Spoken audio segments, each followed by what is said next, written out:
Good morning, everyone. Namaste. I'm going to call on Archangel Michael to protect the space, to clear out all negative and lower vibrational energy from our mind, our body, our soul, our home, our hearts, our friends, our family, and our loved one. Place the white light of protection around us with this blue seal. I'm also going to call in Divine Order of Melchizedek. I'm going to call in Archangel Jeremiah. I'm going to call in Archangel Metatron, and we're going to talk more and read more about our Psychic Empath book.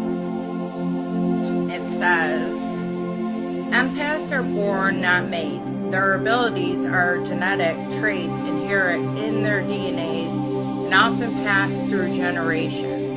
This means being an empath is not something that you can learn. It is either you're an empath or you're not at all.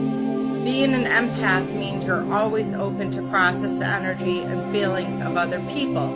In most cases, you take on the emotions as if they were your own. You feel as intensely as the person from whom you're absorbing the energy and emotions from. For this reason, empaths often experience unexplained pains and aches and environmental sensitivities, chronic fatigue, and the like.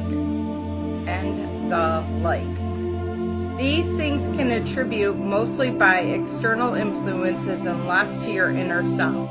You are essentially treading this earth with all accumulated energies, karmas, and emotions of others.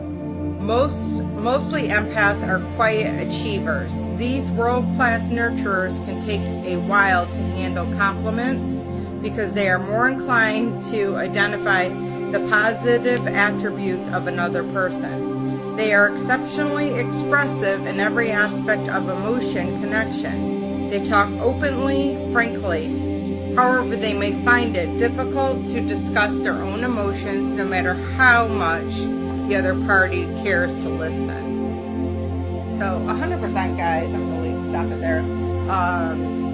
It's funny that they said what they said, because I never put that together. I do not take compliments well. It's something I literally have to work on. I don't really know why, but I've known I was an empath since I was 6 years old. I remember being at a friend's house and counseling her on the bed like I was a counselor. And I don't know where the heck that came from. And then people would come up to me randomly and tell me their life story. I'd be in the grocery store. They'd tell me about how their husband just died of cancer, and I'd be consoling them at the grocery store, someone I just met.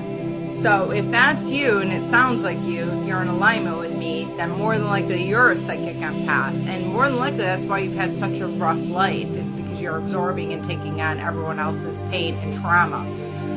So it's very important. So there are two things that my life purpose is that I was told by Sylvia Brown's son, Chris Brown. He told me that I am a social worker by nature. That's my number one purpose, is to be a social worker.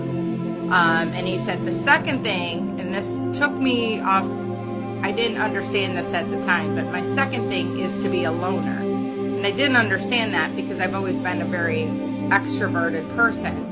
But he said, because I'm a social worker and I take on everyone's pain and stuff, I need to then go inward and be alone and, transmute it, because essentially I'm a grid worker and I'm transmuting and alchemizing their pain. So once I'm done with that and I feel better, at that point, then I can go out and be social again and can start the process all over again. So if you're in alignment with me and you're seeing this, more than likely that's your two purposes as well.